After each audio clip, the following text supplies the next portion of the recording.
Dalawa nasawi, isa sugatan sa pamamaril sa Quezon Province. Narito ang news scoop ni Maine Barreto.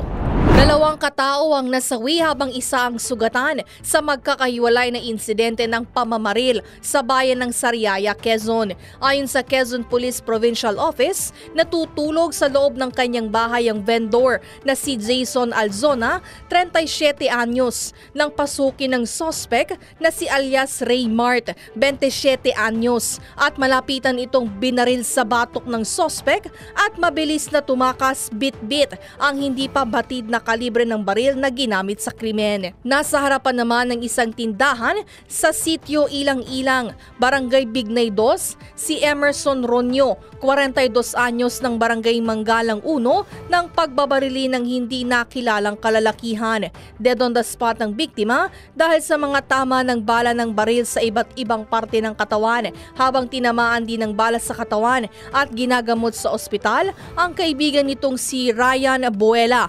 42 anyos. Patuloy pa ang isinasagawang investigasyon ng pulis kasabay ng pagtugis sa mga salarin at motibo sa krimen. Para sa News Scoop, ako si Maine Barreto, nagbabalita ng tama, naglilingkod ng tama.